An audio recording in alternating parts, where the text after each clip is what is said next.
I think it is fitting and poignant to come to the conclusion of our London experience with Jeff. There would be no bright moments without Jeff. I'm trying to remember the actual genealogy of this. I remember somehow I met Jason Ting because I bought one of his NFTs and I came across your work and I said... You basically just reached out to me cold. I don't know if it was you got my email somehow. I think it was actually Twitter. It was probably Twitter. I think you just DM'd me on Twitter and you basically were like, hey, Jeff, I like your work. I'm making an NFT gallery in LA. What do you think? Basically. And so, yeah, we had a call and you kind of gave me your I do a little video tour. Your video tour of the space. We had 3 screens hanging on the wall. And it was actually the timing was very fortuitous because I had been doing NFT work and strictly digital work for whatever, year and a half at that point. And I was already thinking about I'm really interested in kind of getting back to my, the way I exhibited my work for the prior 20 years up to that point, where you would create the work, you'd put it up on the walls, you'd have an opening, you'd have people come and you'd talk about it. And I was starting to miss that from just being sort of solely engaged in NFTs. This was all had been happening during COVID lockdown. And so it was this opportunity to be like, okay, I want to start exploring how I can create a physical presence for my digital work. And so the timing was very good. And I was like, yeah, let's see, let's figure this out. So much of Bright Moments is based on some level, coming out of the pandemic. Yeah. Right. So I just remember May of last year, April of last year, when we talked, it was still pretty deeply locked down. Where were you creatively? Where were you emotionally? You're in Phoenix. Yep. What was it like? And I mean, at the time, it was kind of unheard of to commit to flying to LA and going to an art opening. Well, I do. I don't remember the lead up to it, but I remember, I think the show was in June. Yep. Last year. 2021. Gosh, that's crazy. I was about to say 2020. But so 2021. And it was this not weird window, but it was people had just started getting their final sets of vaccinations. Mask mandates were coming down or not really. So there was this little summer of love for for a month in June, at least in the US, where everybody just kind of went back to normal for a bit and then numbers Yep. spiked back up. And it just happened that the show was Yep. right in this sliver. So I forgot it shut down again after the show. Yeah. Yeah, probably because of the show. Yeah. We were very good at super spreading. So yeah. So that was part of it too. It was for me, a really, everybody was so tired of lockdown and stuff, and just having this opportunity to come out and just socialize and do it around art. And so, yeah. So I don't quite remember exactly what the kind of feelings were leading into it, but I just remember how special it was. It was the first time in a long time that I'd just been out, with a bunch of people and sort of in a normal, way. So it just had this kind of party atmosphere. Yep. It was just a lot of fun. Yep. You want to talk about the project? Portal? Yeah. So that project it's a small 10 mint edition. So I did it as a playground project on art blocks. And what I did actually, because we hadn't really sorted out what in-person minting, or you hadn't, I guess it wasn't for me to sort out, but what live minting in a physical location looked like. So I actually created the project, minted all 10 myself, and then we put them on auction kind of during the night of the opening. So that was kind of an interesting dynamic. The project was very much a nod to artists like James Turrell, light and space artists. It was just very kind of meant to be ethereal and simple and just about... And kind of site-specific for Venice. Yeah, and I've always worked that way. And, we can talk about this as we sort of go through, I guess, my trajectory with Bright Moments. But prior to NFTs, as I kind of described, having this practice where I would create a project, find an exhibition space, have an opening, and that sort of thing. I've always worked well with a deadline and a place and then steering the project towards that thing. And so Portals was that. I was thinking about a few things there, just what the space was like and experiencing, these large digital displays. So kind of having this, somewhat immersive experience with the artwork. And then there were 3 displays, and so 10 was a good number because I knew I was going to keep them at 0, and so there were 3 sets of 3 that could cycle through. So it's just things like that, just really thinking about the space. And I've done that with every project we've done, together with Bright Moments. I've always thought about where is this going, what's the setting, and I kind of shape it. It helps me a lot as an artist actually to have those kind of like railings or directions to kind of steer something towards. Before we get through your itinerary, through the Bright Moments itinerary, just go back a little bit. Where did you grow up? You spent time in London. How did you get into art blocks, generative art in general? Oh, those are a lot of questions. Okay. Yeah. I grew up in Chicago area. I went to undergraduate at Lawrence University in Appleton, Wisconsin. That's where I met my beautiful wife, Kelly. Our senior year during undergrad, we spent a semester here in London. And when I was as an undergrad, I went originally to study math and physics. I had no background in art. I had never done. I think I thought of myself as a creative person, but I had never done anything formally. And as part of the liberal arts curriculum, I had to take courses in all sorts of subjects. And so I took a studio art course my sophomore year as a humanities requirement. And I really enjoyed it. And I took another one. And so eventually I layered a studio art major on top of my math major that I was doing. So when we were here in London, this was during my senior year, and I was kind of conceptually thinking about the thesis exhibition that I had to have at the end of my senior year. And so, yeah, so it's interesting. It's been really interesting coming back. Kelly and I came a couple of days early. We went to our old neighborhood and our old, pubs that we used to hang out and stuff. So that's been really fun. Are they still there? Yeah. I mean, as far as there's an upstairs one that like we went into several places and we were kind of like, can we go upstairs? And a lot of them were roped off. And so we think we were in some of the same places, but that was fun exploring. But so it was a lot of my thinking for formations. I can get into that a little bit later too, is that reflecting back on my time here in London, where I was artistically, socially, emotionally. Yeah. And so a lot of that has kind of infused itself back into this project that I decided to do here in London. So then graduated Lawrence, back to Chicago. I got my master's degree at the Art Institute of Chicago in painting and drawing. That was the kind of artwork I was doing at the time. Very geometric, minimal work, as you would expect, seeing what I do now. Still using math? Not in a very concrete way, but my work was about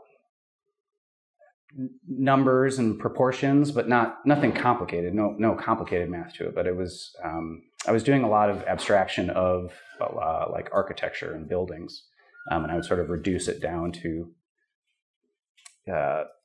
numeric proportions and very simple, organizational elements. So I was kind of like reorganizing my environment, basically. But I was doing it all in paint and traditional printmaking techniques, a lot of masking tape, a lot of fussing with flat colors. Inspired by Albers?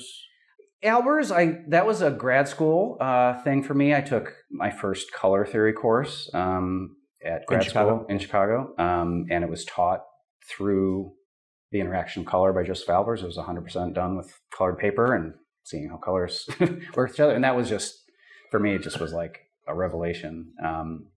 And then I started working more digitally, kind of coming out of grad school, doing the same kind of work. But I initially started using a computer like as a sketchbook. I would kind of figure out what I wanted to do digitally, and then I would paint it. Because it still didn't feel like I could put digital things into the world as art. Like that wasn't right yet. So this was in mid 90s. And then eventually printing technology started like catching up and getting higher quality. And I got to a point where it was like, I'm going to make the thing digitally, but now I'm going to print it and put it in a frame and put it up on the wall in the gallery.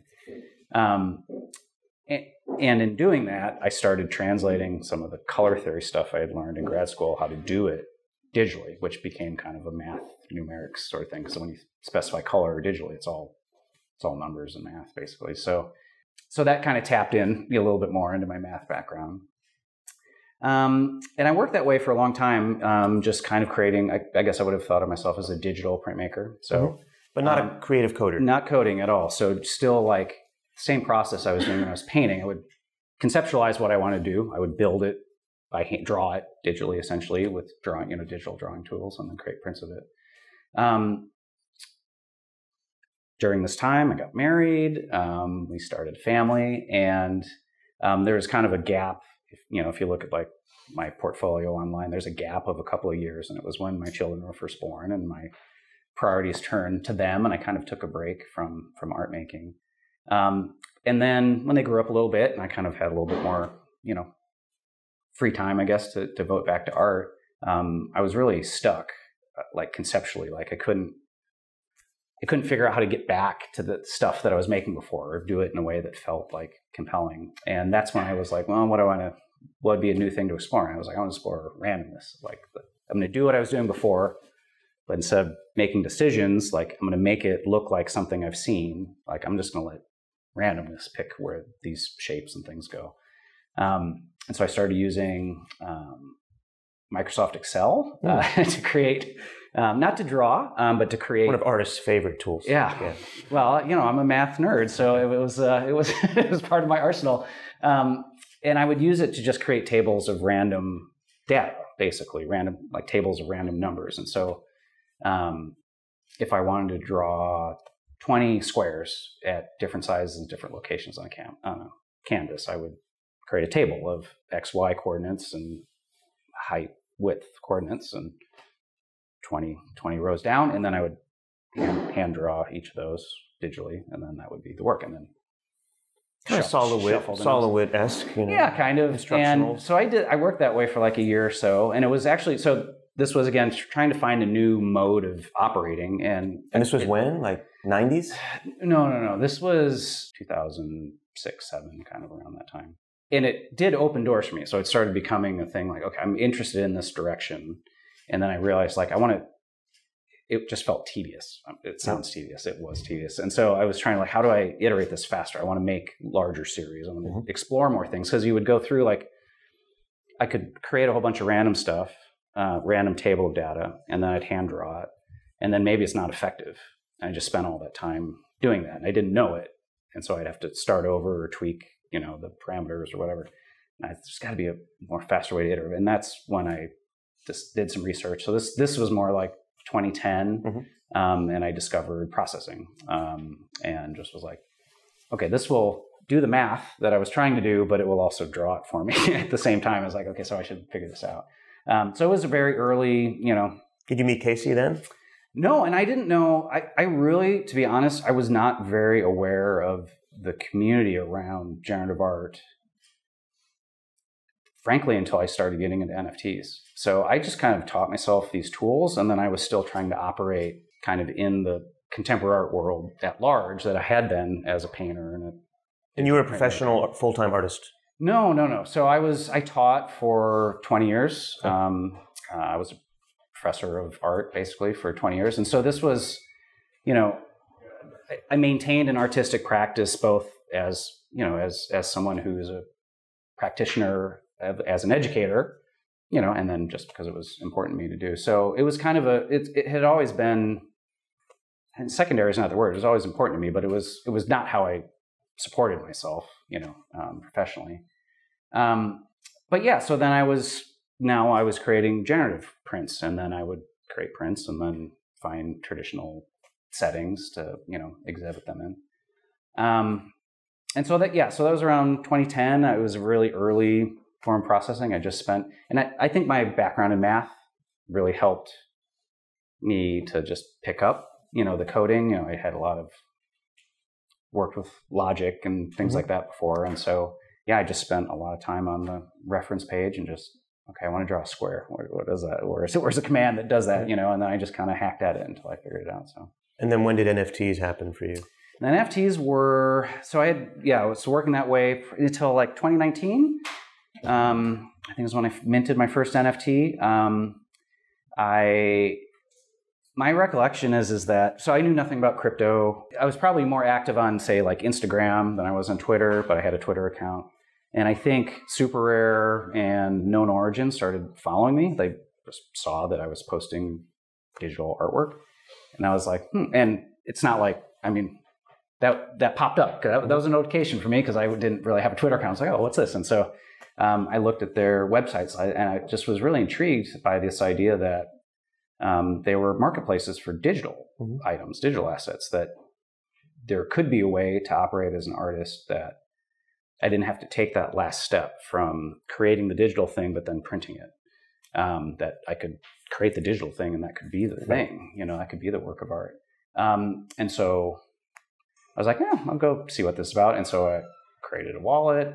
I bought $40 worth of Ethereum on Coinbase and minted my first pieces. And I sold them on Super Rare. I just recently did like a deep dive back on my history on Super Rare. I sold my first NFT for $19, which was 0.1 ETH at the time. So you do that math, right? So ETH was, $190 at the time I sold my first NFT. So,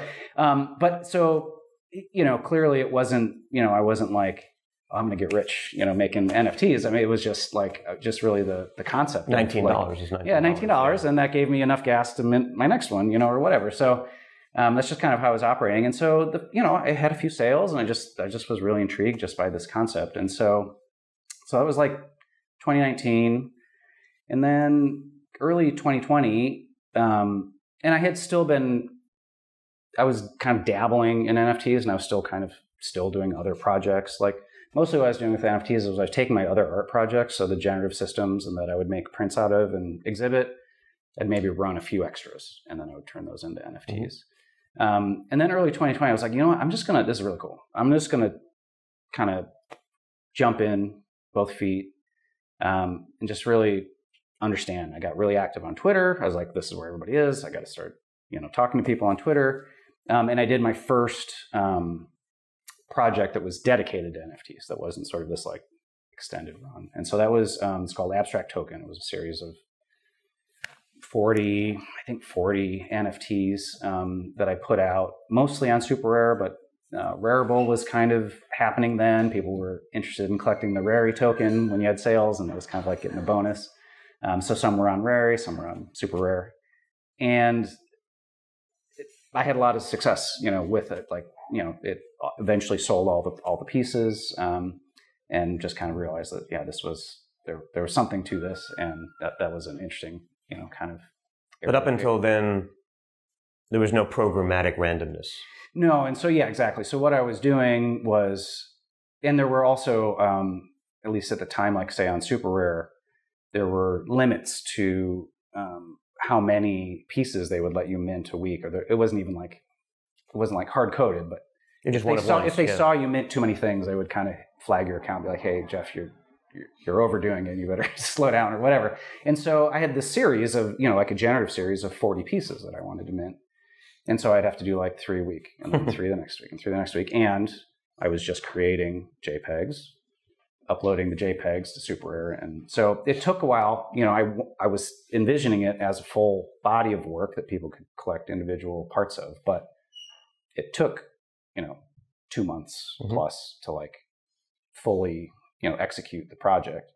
And I had some conversations with some people at the time on Twitter, saying like, man, this just seems like there should be a way that I could put my code somewhere and people could just create NFTs on the fly instead of me doing this. And I described it as an art vending machine to this person I was talking to. And they're like, yeah, that's cool. This would be the commercial break. And then we talk about art blocks. Yeah. Okay. So I kind of had just like, I didn't conceptualize what it was. I just said it would just be great if there was this thing that was like an art vending machine. You just put your code up and people could just kind of buy the NFTs. Segue. Later, 2020, Erick, Calderon, emails me. I don't know him from any particular reason. He had seen the work I had been doing on Super Rare and Rareable, and he just cold emails me and says, hey, Jeff, I like your work a lot. I'm working on this platform called Artblocks. I think you'd be... Had it been launched yet? No. And he's like, I think you'd be a good fit. What do you think? And so I was like, yeah, this is really interesting. I just literally talked to somebody about this concept, and it sounds like you're building it. So yeah, let's see what this is about. He invited me to his Discord. I had never... How was that? I had never been on Discord. So this is how it went. I had never been on Discord before. I set up an account. I poked my head in there. I was like, and it wasn't like what Artblocks is today. It was like he invited a dozen It's artists. like prehistoric block talk. Yeah, well, you can Like cave paintings. I think you can go back and see all this stuff in time. And so it was like there's probably a dozen artists in there, and Erick was trying to manage the artists to like understand the platform and how to work. And I kind of went in there and I was like, oh my gosh, I have no idea what's going on. And I just went back and I said, Erick, can we just email? can we just communicate via email? Through the rest, while we work on my project. Like, yeah, sure. And so. So I took a project that I had done previously, had done some prints of, and I kind of repurposed it for art blocks, and that's what became Construction Token. I had to I changed it to a square format before it had been sort of a horizontal orientation. November, December. So this 2020? Was working on I'd be working on it like September. Yep. September, October. Yeah, was working on the project. And at first it was like, I was kind of worried that I wasn't going to understand. So I'm not a super technically proficient like coder, and I had I only knew enough about blockchain to like accomplish the things that I was doing. And so I was worried at first that I was like, it was going to be over my head. Like I didn't know what testnet meant. I didn't know what hash was and so, so there's a bit of a learning curve for me to kind of learn. Dutch auction resting prices. Yeah, that wasn't a thing yet. Okay. But yeah, eventually, so I figured out Erick was super, super helpful and gentle, and helped me. Was digging in my code with me to help orient some of the things that I was trying to sort out. How did you know to trust him? That's a good question. I don't know. I just did. Part of it was when I was going into NFTs and kind of like when I said I kind of jumped in, both feet first. I did have this attitude at the time of like I'll try anything. This is really, really interesting, and I just want to see what all the different territory is. So to me, this was just another thing I was trying. I ended up working on a project with async art. Mm-hmm. I was doing other releases on Super Rare. So yeah, I was just kind of like, yeah, this sounds cool. Just what's the harm? You know what I mean? And just sort of like trying it out. Yeah, so I eventually got up and running. There's really interesting kind of archaeology on Twitter of Erick and I asking people to find Rinkeby ETH and come to the Art Blocks testnet and mint construction tokens and squiggles and rewarding them in some way. Erick saying, if you come mint a testnet squiggle, I'll give you one in real life when we're live on ETH. And I had a token called Abstract that was sort of a reward currency I'd set up. I was offering people Abstract to come test it. So it's kind of funny, like in seeing, going back and seeing like some of that dialogue. And then we launched Black Friday 2020. The idea was, it was going to be like a sale. That's obviously in the States. It's a big shopping, weekend, the weekend after Thanksgiving, Black Friday to Cyber Monday. We all discounted our projects by 50% of what we intended. So construction token was supposed to be, I think, I don't even remember what it was, 0.2 down to 0.1 or 0.1 down to 0.5. Half off. Yeah, so we did half off. Squiggle was the same. It was supposed to be 0.07, but reduced to 0.035 ETH. And again, ETH was not valued where it was much, much lower. So I mean, squiggles were like $20 out of the gate. Yeah. Basically, Erick. Now we have a giant one made out of flowers. Yeah. Yeah, exactly. And balloons. And so Erick, he basically emailed me late Thanksgiving night. I was like, hey, we're going to go live tomorrow, 10 a.m. Show up, unpause your project. And I didn't get that message till the next morning. I was like, oh, okay. So I just kind of, rolled into my office and unpaused the project. It just started boom, boom. Like the mints just started coming in. We were like, what the heck's going on? And just 2 hours, my project was sold out. Hour after that, Genesis, the other project that was live, Erick's brother, DCA. And then, Squiggles was a 10,000, output project. So, I'm sure he sold equivalent, if not more, during that same time frame. And so it was just like, okay, I guess there's something, there's something here. So that was great. And then pretty much from that point on, I had left teaching in 2020. And I was working on some entrepreneurial things myself. I had set up a company called Dave's Editions. And so I was offering printmaking services, digital printmaking services for other contemporary artists. And so I had collected, it still exists. I still offer prints. I'm just not doing anything new with it. But, I got up to a point of almost 100 artists on the Davis Editions platform with different print editions. So I was actually in a really good spot to, I was already doing kind of work on my own. And so as Art Blocks kind of launched and started, it was just a side project for everybody. I told Erick, I was like, hey, if you're going to make a thing about this, I want to be involved. I want to help you build Art Blocks, whatever that looks like. And so we kind of strategized that it would make sense for Erick to focus on the business and the tech side of Art Blocks, and I could bring in my art management experience, which I was already doing at Davis. I was managing a roster of artists and helping them. So you're already curating generative artists. I was curating. I was helping them, working with them individually to execute their projects. And so I just said, look, I just made a bullet point list for Erick. So these are the things I can do for you. And he's like, yes, it sounds good. Let's go. So I contracted with Art Blocks for the first kind of 3 months of 2021. Mm-hmm. And then he was officially incorporated in April. And I became the first employee. Then shortly after that, hired Ben L. As an engineer. And then Hannah came on. She's around, yeah. She's busy hanging balloons. Hannah came on, and so it was kind of the four of us for a while. Just kind of, Hannah was doing operations. Ben was taking care of all the engineering work. Erick was kind of taking care of everything else, and I was taking care of the art. Okay, that kind of gets us to like when Bright Moments was started. Yeah. I mean, because then, when was that was. We started talking April, so Art Blocks had just been incorporated. Yep. April, May, we were talking. I remember a couple things. I mean, these crypto citizens exist because when we were getting ready for your portal show, I knew we'd have a good audience for the opening night, but I didn't know how we'd get people to the gallery otherwise. Right.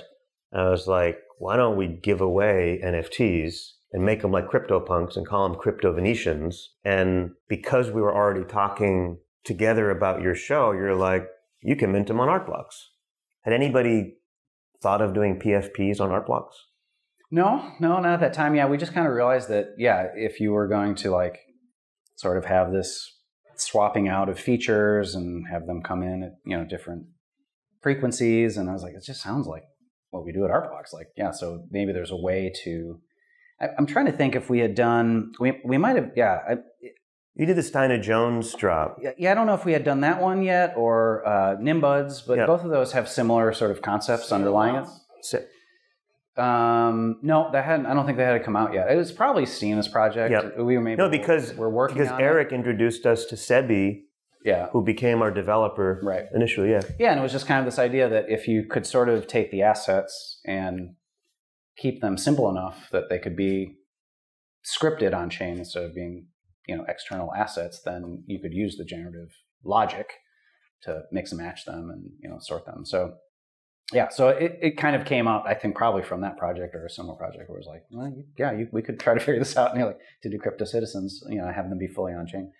And then the requirement was, in order to drive the foot traffic, we're like, you have to be here physically, so you have to use our BRT ERC20 token in order to do the mint. Right. So that, on some level, was the birth of this IRL minting experience that we're doing. Right. Yeah, and Art Blocks facilitated that too, because our contract Erick had set up allowed for ERC20 token minting. It didn't just have to be ETH minting, and so that was the gating mechanism that was like available to be able. It was a technical mechanism and the economic mechanism that got us going, because you had all these Art Blocks collectors who had collected projects 1 through 94 from wherever they were in the world.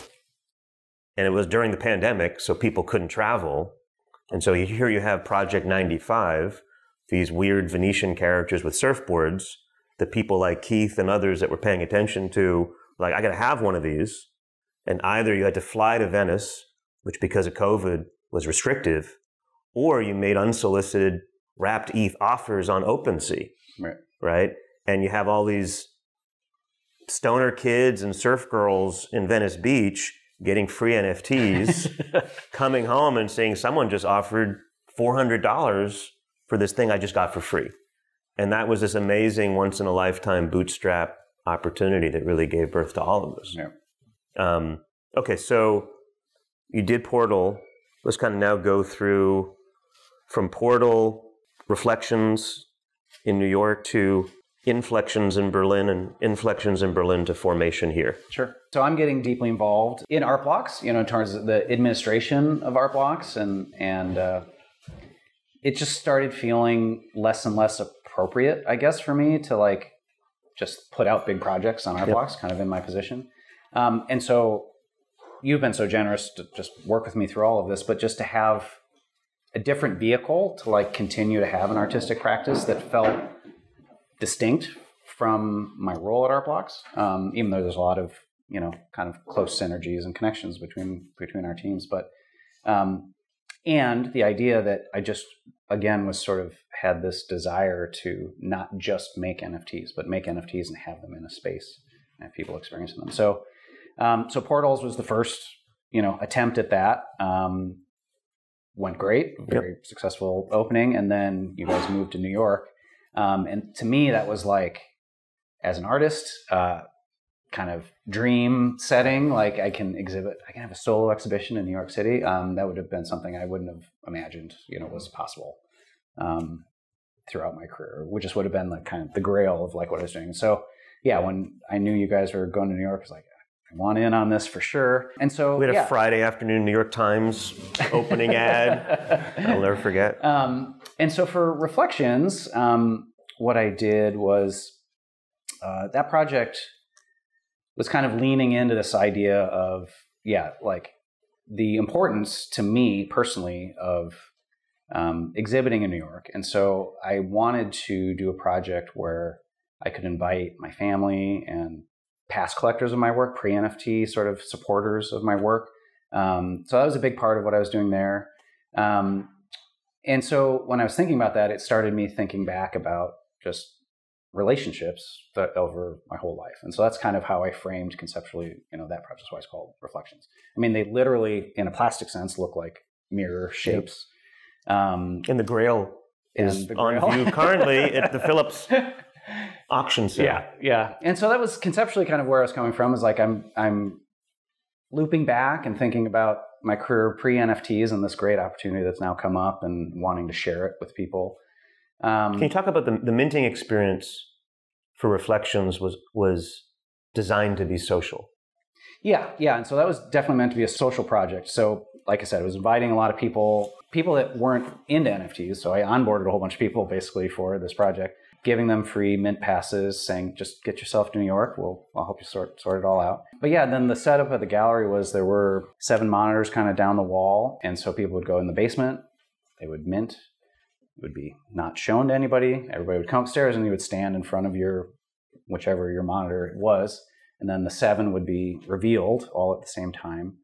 And then that happened on a frequency of every 10 or 15 minutes or so through the course of the night. And so it was really funny. It was kind of like I was equating it to like a wedding line, like when everybody waits in line to talk to the bride and groom. And so I would walk down, behind each person while they're looking at it. What you sort of take for granted is these artworks are getting revealed at the same time to the collector and the artist. Yeah, so these are the first. And the moment when Tyler Hobbs revealed his, with you there and just describing to him what he was seeing was really and so special. that was just so special. And so I literally, over 100 instances through the course of the night, walked down the line and spent a couple of minutes with every person. And what do you like? Here's what I'm seeing. I can tell you about the features that I'm seeing, and just kind of talking through the work and just.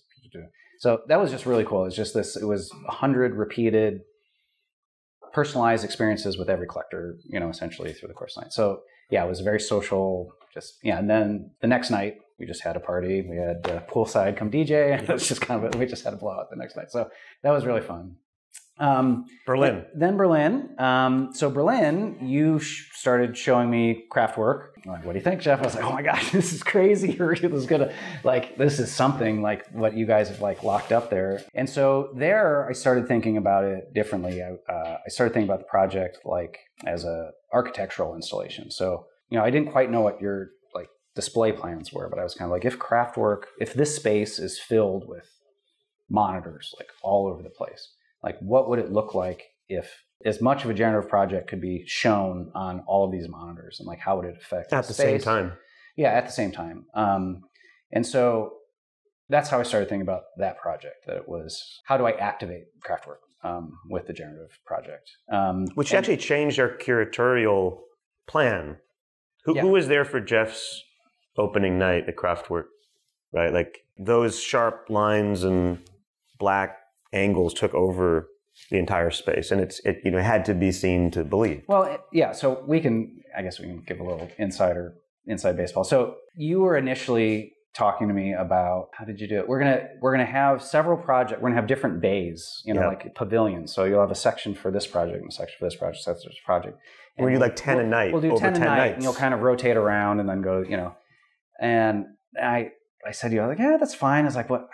I kind of want the whole space. So I want the whole thing. I want all 100 minutes. And so it did. It changed the direction. And so that's when you kind of set up like, well, why don't we do that times 10? And so have 10 artists. Well, suddenly it was like, fuck, I need 9 more artists. Because we're going to have Jeff, we're going to do our crypto Berliners and then do a little bit of Jeff every night. And he's like, I want to do it all on one night.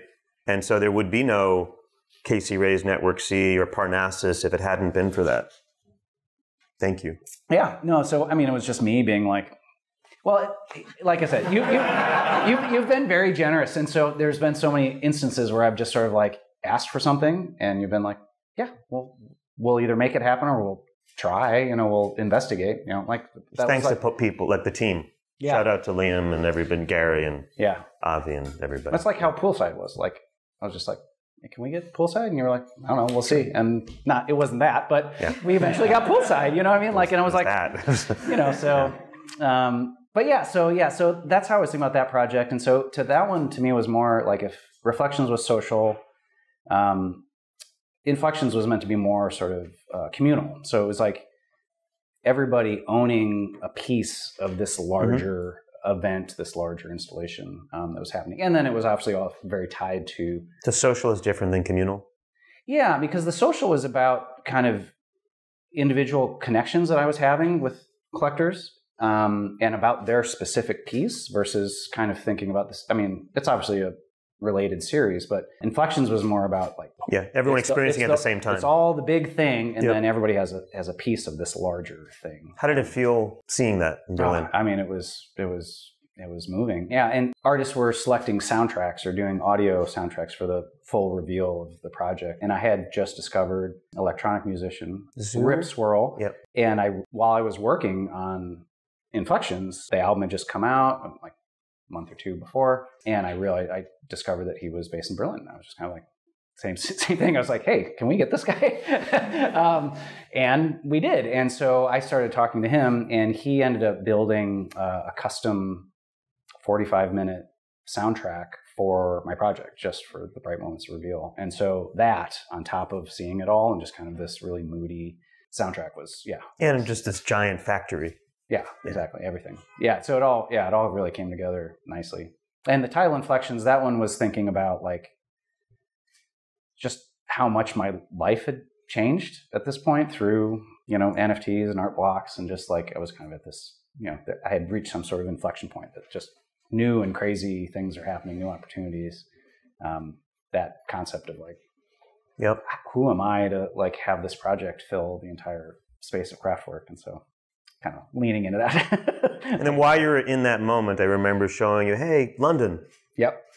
And showing you, like, maybe we're going to do something different in London focused on printing. Yeah, and we had chatted about that too. And kind of, because a lot of the chatter, I think, at Berlin was like, well, how are they going to top Berlin? How are you going to do better in Berlin? And you and I talking like, well, then you just need to do something different. It's not like you can't be an arms race, forever. And so yeah, and you were like, we're going to do smaller and more intimate. And I was like, yeah, that sounds great. And I was like, maybe Print sounds like the thing.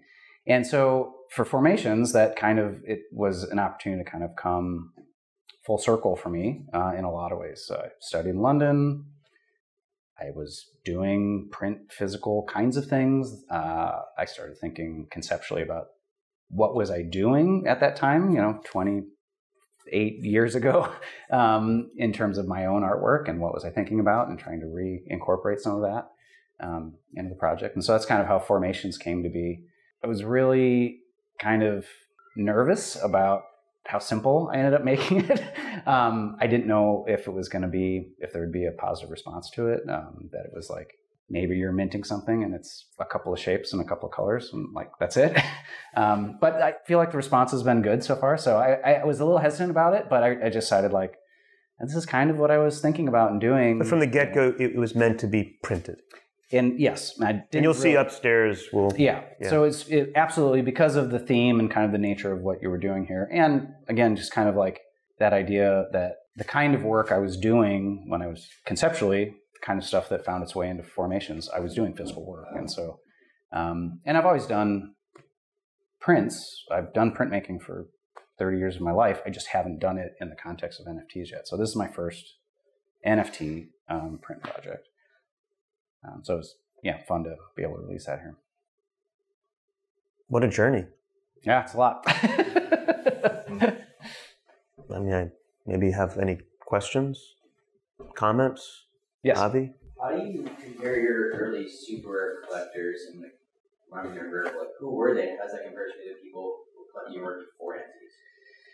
Yeah, I mean, so it was strictly people already in the crypto community in terms of my early NFT work. They were just people that were watching the platforms and just things that caught their eye they were collecting. And some of the really first ones were artists who are still active in the space. So Art Plus Brad, he actually is now on Art Blocks, but he was one of my first collectors, and Mattia Cutini, who's also an NFT artist. And so there was a lot of that happening, and I think it still happens now, but just sort of like artists selling something, earning some ETH, putting some back into the community, supporting other artists. And so, that was a lot of what was happening there. It wasn't until Reflections that people that had supported my art before NFTs were kind of pulled them in a little bit and was like, come experience this new thing with me, so. I don't know, does that answer your question? Yeah. Just stepping back a little bit, so your role at Art Blocks, Chief Creative Officer, you help curate this incredible flow of artists who are interested in being on the Art Blocks platform. Like, talk about what you see happening more broadly outside your own work across generative art now. Where do you think it's going? Yeah, I mean, clearly, it's just really feels like, Emily said this yesterday, and I've spoken these words that generative art is having a moment. It's not new. It's been being practiced since the advent of computers and in the 60s. But just this, triangulation of generative artists meeting NFTs and having an actual market to support, what they're doing and start having careers as artists. And at Art Blocks, that's like the most gratifying part of my role, is just being able to see artists be like, and I don't know, I don't even have a specific number, but just artists being like, yeah, I left my job as a software engineer and I'm an artist now. That's what I do. That's my, and so it's like I guess Emily just said that yesterday too. And so, I mean, it's so rewarding, to be able to like help artists achieve that. So I get so much out of that as well, so in addition to being an artist. So that makes my day. That being said, like the complexity of some of the early Art Blocks products and projects compared to the more recent ones, I mean, it seems like the bar is getting set higher and higher. So what would you advise artists and collectors over the coming 12 months in terms of like, where do you think innovation is going to be? Where do you think the art's going to trend to hit that bar? Yeah, I mean, that's a really good question. I mean, so one thing I've just noted recently is that there's this interesting trend towards generative projects that replicate fine art. And I just find it fascinating. I love artists that are kind of working in that sort of vein. So I know, Parnassus, Paul Klee. Well, I mean, just even if you talk about the London collection. Yeah. So Emily's looking like Matisse, looking like Picasso, looking like collages. Thomas's project looking like watercolor paintings, and Kandinsky he mentions a lot. Yeah, and so there's a trend towards kind of this, I guess, like sort of humanizing or naturalizing generative art, and I just think it's a really interesting direction. I don't think everything should go in that direction, but it's just kind of there's a subset of projects that are exploring that, and I just find that fascinating. And do you think it's important or fascinating? I mean, one of the arguments would be it helps collectors value them because your brain's like, okay, I understand the history of modern art. Right. I understand the value of a Matisse or Kandinsky. This is a generative version of that. Right. Is that important? No, I think I do. I think it provides an entry point for people to help understand, because generative art does take some time to kind of like get a sense of like what's happening. And I find like when I'm traveling and doing a lot of talks for art blocks, there's like two hurdles, right? So the first hurdle was initially like NFTs. What's an NFT? What does it mean? I can copy and paste it from the internet, and how do I own it? But then there was a second sort of thing, like conversation we have to have, and like what's generative art? And that's another layer of understanding that needs to happen. So it's always been kind of this double thing. But so I do think that kind of some of this idea of like naturalizing or leaning into a fine art aesthetic in generative art kind of helps on that kind of second dialogue.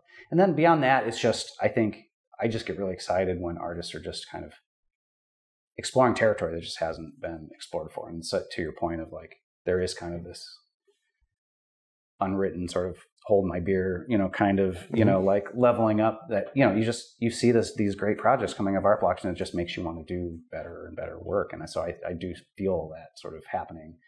How do you technically cover new ground, and particularly with the scripting restraints that we have at art blocks? So there's kind of this push and pull, like it has to be small enough that it's affordable to put on the blockchain, but then how much can you extract, from that, snippet of code? And so I think projects like Chimera or Sculptor, that you're just kind of like, this is like wizardry. Like I have no idea how you did that, with not Microsoft Excel. With this much code. Yes. Yeah. And also, like I said, I'm not, I know just enough to be dangerous, of P5JS, and that's it. And just enough to do what I do, which is very simple mathematical work. And so, yeah, I don't even really have an understanding on like how some of these projects like actually come to be. So you were in Rio recently, and I know you travel. Like, what about as Art Blocks expands internationally in terms of the artist base? Do you see different themes and aesthetics? That's a good question. I don't know that I've really like zeroed in on that. I mean, I guess our just most recent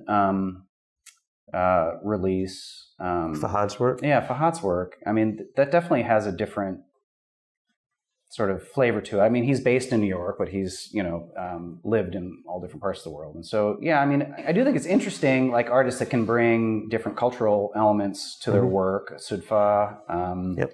It's important to me to try to find diversity in our artist roster at Art Blocks, and it's challenging, frankly. I mean, if you just looked at the pool of applicants and just said, we're going to take, a certain percentage of that, it's still going to mostly be, male, white male, people. And I just think the tech industry broadly is kind of how it's constituted. So we try to actively find different voices and diversity in terms of like what we do at Art Blocks. So yeah, I do find that exciting. I don't know, I can't really speak to like trends, but it is important to us to try to have different viewpoints in terms of the artist projects. Any questions, comments? Ketil? Yes. Yeah.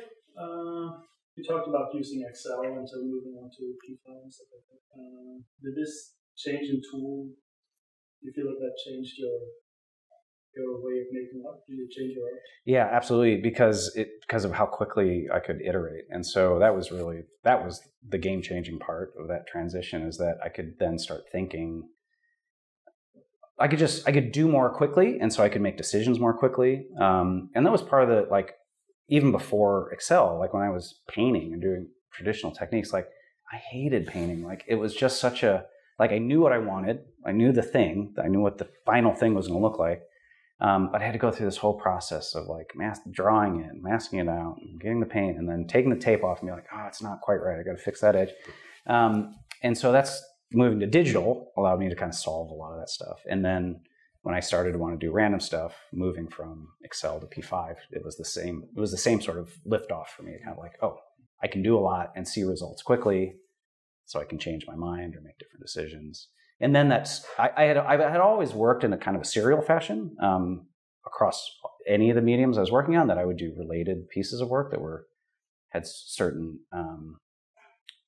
similarities structurally to one another. And so that was the other part of learning P5. Well, I actually started processing it. I actually didn't learn P5 until art blocks before I had to put things like onto the web. But yeah, I was able to think in series that were larger than I was able to conceptualize before. Like instead of things being in series of 3, 5, 10, yeah, I could work on a series of 50 things or 100 things, and that was definitely a new space, to explore as well. What was the process of like picking artists to like art blocks when it first got going? When it first got going, a lot of it was just people that were just kind of like, raise their hand and just sort of like, yeah, that's great. Let's put a project out. I mean, because there wasn't like, this big competition, for spaces, and we were just trying to keep things moving forward and just kind of keeping regular output. I mean, we're at the beginning, we were kind of doing like just one project a week. There wasn't a curation board or curated status or anything like that. We're just kind of like, let's get a project out once a week and see if we can kind of keep that, timing going. And so, yeah, it was just mostly people in the space that were interested in what we're doing, that had the skill set to release projects. And then just as it's grown, we created an application process. And even with that, early on, it was still kind of pretty open. I mean, I would say we initially were considering, and mostly from Erick's kind of interest in how to position the platform, kind of as a platform, that this was, if you are a generative artist and you know how to script and can get a project, we'd like to figure out a way to like get you on the platform. But eventually that became untenable with the growth of the platform and the interest. And so we started an application process. And now we have to screen applicants because we only have so many slots, per week that we want to offer. And then the curation process was kind of built out as well to kind of, we have an independent group of artists, designers, curators that look at the projects and then make that curated sort of designation from kind of what's coming through. So, yeah, so it's gotten more, I was just telling you, like at any moment in time, we probably have about 300 applicants like waiting like in a queue. Yeah. And we're trying to just work through those as quickly as we can, and then they backfill basically as quickly as we work through them. Yeah.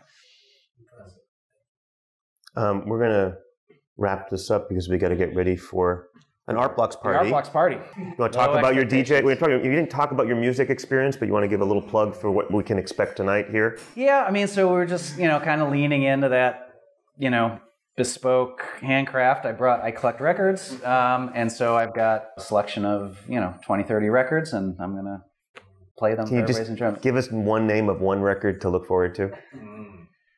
There's a little Al Green in the mix. How about that? Green. What's your DJ name? I don't have one. Oh. We're going to work on that. So I part of my my record, DJJeff.eth. I have I have a large collection of yacht rock. It was my kind of COVID hobby, and so yeah, I have DJ'd then, and I wear a little captain's hat. I won't wear it tonight, but we're very disappointed. So maybe Captain Jeff, maybe Captain Jeff, Captain Tennille. But no yacht rock tonight. Tonight's going to be soul and R&B and a little more dance oriented. You're not leaving till Sunday. You could DJ some yacht rock tomorrow. I don't have the records. We'll find some. A little brunch they don't session. cost very much. Thank you, everybody. Yeah, thank you, Jeff.